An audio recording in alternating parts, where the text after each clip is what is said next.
পবিত্র বুদ্ধ মন্দির। আমরা এই চট্টগ্রাম বৌদ্ধ সমিতি সেটা সরকার কর্তৃক বাতিল হয়েছে 13 সাল থেকে। ওরা কিন্তু ক্ষমতা দিয়ে এই বৌদ্ধ মন্দিরে কোটি কোটি টাকা এবং বিহার সম্পত্তি ওদের নামে করে ফেলেছে। তো যখন আমরা রায় আমাদের পক্ষে পেয়ে গেছি, এখন আমরা সুন্দরভাবে বৌদ্ধ বিহার পরিচালনা করতেছি। ওরা হঠাৎ করে কিছু সন্ত্রাসী এনে অজিত বাবু, আদর্শ বাবু, সুকুমার বাবু, মানে সুপু বড়ুয়া সহ, শিমুল বড়ুয়া সহ মানে কয়েকশো সন্ত্রাসী এনে এইটা আমাদের মন্দির দখল করে, গেট তালা ভেঙে এবং আমার কক্ষ ভেঙে, বুদ্ধ মন্দিরের গেট ভেঙে, বুদ্ধমূর্তি সরিয়ে ওরা এই অফিসগুলো দখল করে রেখে দিয়েছে। তাই আমি পুলিশ প্রশাসনকে জানিয়েছি, ওরা দ্রুত গতিতে পুলিশ প্রশাসন পাঠিয়েছেন। আমাদের যখন ওরা যখন সব কিছু মানে ক্ষমতা দখল করে মন্দির নিয়ে গেছে এবং ওই ইলেকট্রিক লাইন কেটে দিয়েছে, গ্যাস লাইন কেটে দিয়েছে, তারপরে সিসি ক্যামেরা সব মানে কেটে দিয়ে আমরা যাতে আর কোনো কিছু মানুষকে সংবাদ দিতে না পারি, মোবাইলগুলো কেড়ে নিয়ে গেছে। নিয়ে যাওয়ার পর ওরা সন্ত্রাসী কেন্দ্রে এটা দখল করে রেখেছে। তা আমি আমার একজন সন্ন্যাসীর বাবা মা মারা গেছে, ওখানে গেছিলাম। খবর পাওয়ার সাথে সাথে যখন আমি পুলিশ প্রশাসনের সাথে যোগাযোগ করি, তখন পুলিশ প্রশাসন এসেছে বটে, কিন্তু আমি তাদেরকে দেখিয়ে দিলাম ওরাই হচ্ছে বৌদ্ধ মন্দিরের দখলকারী অবৈধ সংগঠনের কর্মকর্তা। তো ওদের সেই বৌদ্ধ মন্দির দখল করার এখতিয়ার নাই। ওরা সিভিল সোসাইটি হিসেবে থাকবে, বৌদ্ধ মন্দির কেন দখল করবে? কেমন? তো তারা যে সন্ত্রাসী কায়দায় এসে এই দখল করেছে, আমি প্রশাসনকে বললাম তাদেরকে অ্যারেস্ট করেন। বলছে আমরা কিছু অ্যারেস্ট করেছি, কিছু পালিয়ে চলে গেছে। এখন আমি বললাম যে যারা আছে তাদেরকে ঘরবন্দি করে অ্যারেস্ট করার ব্যবস্থা করেন, কিন্তু করবে বলেছে, কিন্তু করেনি, বরং তাদেরকে নিরাপত্তা বেষ্টনী দিয়ে এখান থেকে বের করে দিয়েছে।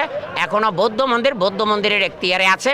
ভবিষ্যতে আরও যে কোনো সময় ওরা সন্ত্রাসী কায়দায়, আমরা সন্ন্যাসীরা যখন বিভিন্ন অনুষ্ঠানে যাব তখন তো এটারে রক্ষক কেউ থাকবে না, তখনও এসে যদি তারা এই কাজ করে তাহলে আমাদের অবস্থা কি হবে, পবিত্র বৌদ্ধ মন্দিরের অস্তিত্ব কি হবে সেটা আপনারা চিন্তা করেন। আমাদেরকে ফাঁসানোর জন্য ওরা মারামারি করে, রক্তপাত দেখিয়ে তারা মানে একই সমিতির অবৈধ সদস্য হিসাবে এই কর্মকাণ্ড ঘুরিয়ে আমাদের সন্ন্যাসীদেরকে ফাঁসানোর চেষ্টা করছে। আমাদের সন্ন্যাসীরা যখন বাধা দিয়েছে 4-5 জনকে তারা আহত করেছে, ওরা মেডিকেল কলেজে চিকিৎসাধীন আছে।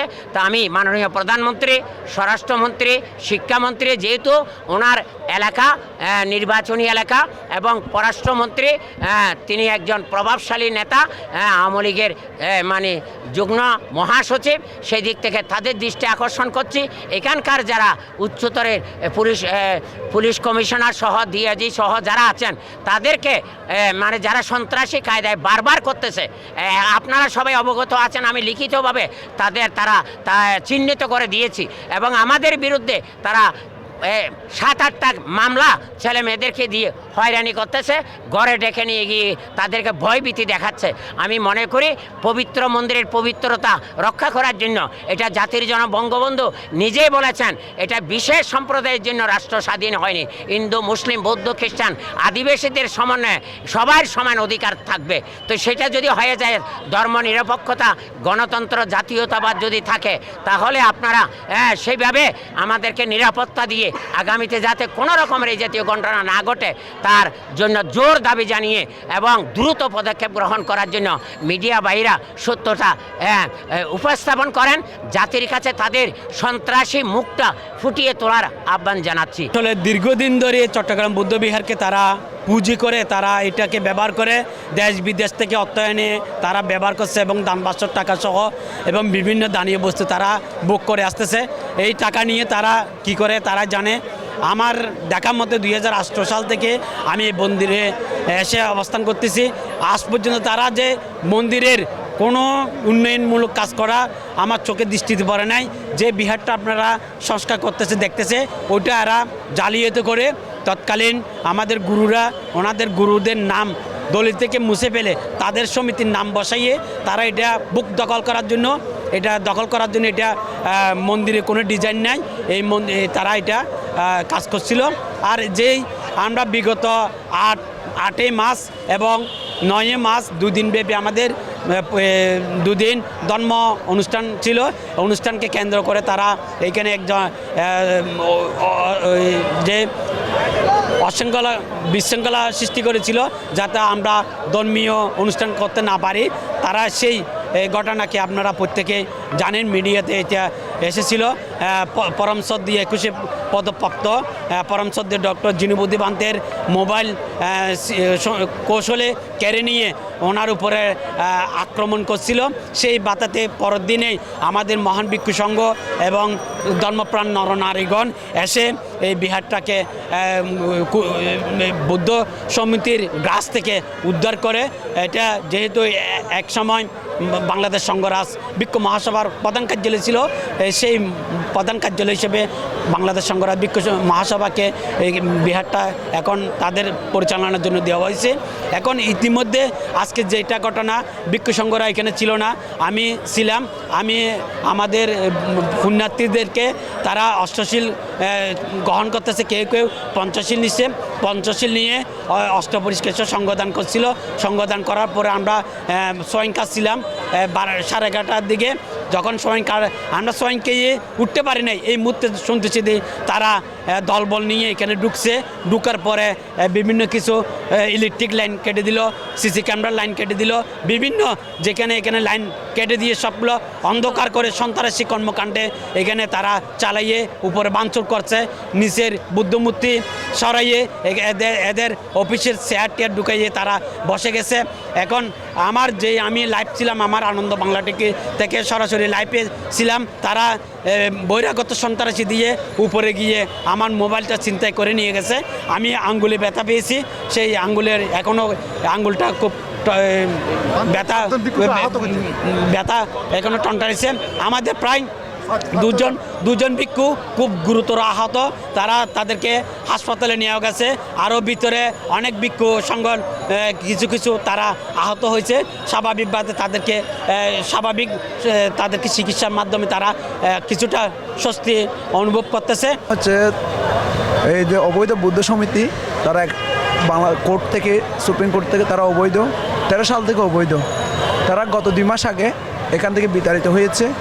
আমাদের একজন 21 পদক প্রাপ্ত ডক্টর জিনুবুদ্দি ভিক্ষুর হামলা করে তারা জনগণের হাতে বিতাড়িত হয়েছে। বিতাড়িত হওয়ার পর এই 2 মাস পর আবার আজকে বান্ধেকে হামলা করছে, এবং বান্ধের হামলা এবং আমাদের অনেক ভিক্ষুজন আহত হয়েছে। আমরা নিজেরা আহত হয়েছি, নিজেদের গায়েও অনেক আমাদেরকে মারা হয়েছে।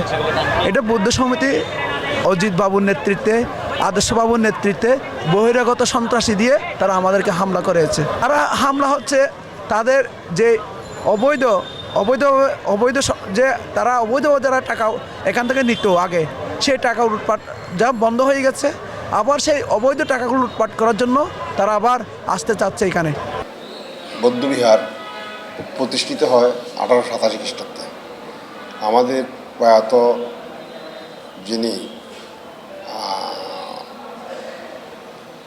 ওনার নাম ছিলেন অর্থাৎ ভগীরথচন্দ্র বড়ুয়া, ওনার নামে উনিই প্রথম এখানে এই সম্পত্তি কিনে এই সমিতি প্রতিষ্ঠিত করেন, এবং এই সমিতি পরবর্তীতে এখানে যারা বৌদ্ধরা বসবাস করেন তাদের প্রয়োজনে তাগিদে তিনি একটি বৌদ্ধ বিহার নির্মাণের প্রচেষ্টা করেন।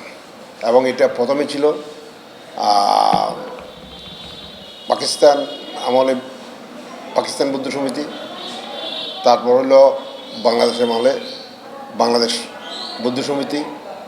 সুতরাং এই বাংলাদেশ বৌদ্ধ সমিতি কার্য পরিষদ শুধু এইখানে নয়, জাতীয় এবং আন্তর্জাতিক পর্যায়ে আমরা ওয়ার্ল্ড বুদ্ধিস্ট ফেলোশিপের মেম্বারশিপ প্রাপ্ত। সুতরাং এটা হচ্ছে আমরা যেখানে বসে আছি সেটা হচ্ছে বাংলাদেশ বৌদ্ধ সমিতির কার্যালয়। এখানে কোনো ভিক্ষুর সাথে আমাদের কোনো ক্লাস নেই। আমাদের সংগঠনেও আমাদের সংবিধান মোতাবেক 2 জন ভিক্ষুর প্রতিনিধি আছেন, এবং মহিলাদের সংগঠন আছে বাংলাদেশ বৌদ্ধ সমিতি মহিলা, এবং যুবদের সংগঠন আছে বাংলাদেশ বৌদ্ধ সমিতি যুব। সুতরাং এইখানে আমি কারো বিরুদ্ধে নয়, আমাদের সাথে ভিক্ষুদের সাথে কোনো ক্ল্যাশ করার আমাদের কোনো ইচ্ছা বা অভিপ্রায় নেই, কিন্তু কিছু উচ্ছৃঙ্খল ভিক্ষু হঠাৎ করে তারা এই বিহারটা জবরদখল করতে চায়, যার পরিপ্রেক্ষিতে সেদিনও প্রশাসনের কর্মকর্তারা এসে আমাদেরকে বললেন যে প্লিজ, এইভাবেই উনি বলছেন, প্লিজ আপনারা বেরিয়ে যান, মানে একটা উত্তেজনা পরিস্থিতি সৃষ্টি হতে পারে। তখন ওনারা আমাদেরকে অনেক অনুনয় করার পর আমরা বের হয়ে গেছি, কিন্তু দুর্ভাগ্যবশত হয়তো উনি এটা উপলব্ধি করতে পারেন নাই, এখানে ভিক্ষুরা রয়ে গেছেন, যে ভিক্ষুদের তাণ্ডব লীলায়, যে ভিক্ষুরা ভাঙচুর করে, যে ভিক্ষুরা আমাদের আলমিরা থেকে সমস্ত কাগজপত্র বের করে জ্বালিয়ে দিয়েছে এবং অংশগ্রহণ করেছেন। সুতরাং এখানে এটা ওসি সাহেব, মানে ওসি সাহেব আরও কতিপয় ঊর্ধ্বতন কর্মকর্তা ওনারা বলছেন যে আপনাদের মধ্যে এই রকম লোক থাকতে পারে, বিশেষ করে যারা লাল কাপড় পরে তারা এরকম তাণ্ডব করতে পারে, সেটা আমাদের কখনো জানা ছিল না।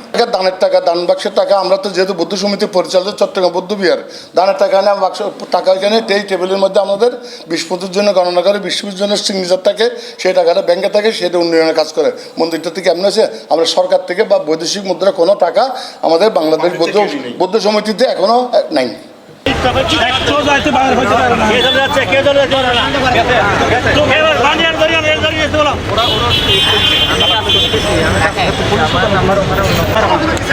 ওদেরকে